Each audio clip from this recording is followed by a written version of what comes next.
Avant de procéder à l'impression de votre document Excel 2010, il est conseillé de bien ajuster votre tableau sur une page. Donc tout d'abord, nous allons voir qu'il existe un mode d'affichage mise en page qui va vous permettre de savoir, donc après impression, quelle forme aura votre tableau. Donc pour afficher ce mode mise en page, vous cliquez ici sur le bouton, ici mise en page comme ceci. Comme vous pouvez le voir, si j'imprime mon tableau actuellement, celui-ci sera divisé en deux. Donc en effet, vous voyez, après la colonne département, il y aura donc les autres colonnes de mon tableau qui apparaîtront donc sur la seconde page. Donc pour remédier à ce problème, nous allons devoir modifier les différents sauts de page.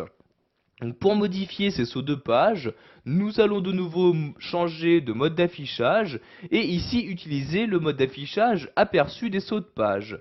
Je clique donc sur ce mode d'affichage. Vous avez ici une fenêtre qui apparaît donc vous aidant pour que vous puissiez déplacer au mieux vos sauts de page. Donc pour ne plus afficher cette fenêtre, vous cochez cette case là et vous cliquez ici sur OK comme ceci.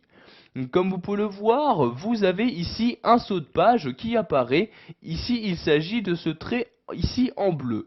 C'est-à-dire que votre tableau sera coupé donc à cet endroit-là.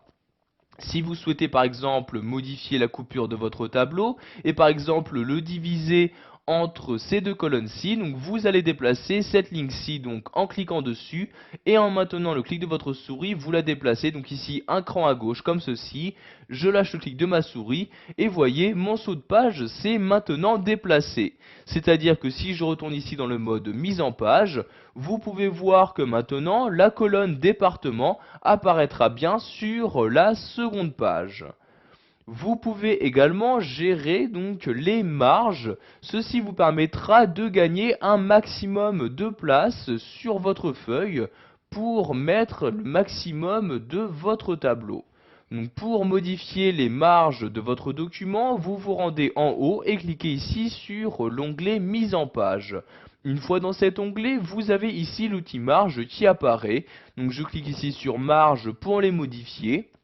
Vous avez ici donc les trois types de marge qu'il est possible d'utiliser, donc soit normale, large, donc pour diminuer la place disponible sur une feuille, ou à l'inverse étroite, pour pouvoir prendre le maximum de place disponible sur une même feuille. Donc ici je clique sur étroite comme ceci et comme vous pouvez le voir ici mon tableau donc s'est rapproché encore un peu plus du bord, ce qui va me permettre donc d'afficher plus d'informations donc sur une même feuille. Voilà, vous savez maintenant comment ajuster un tableau sur une page à l'aide des sauts de page et des marges.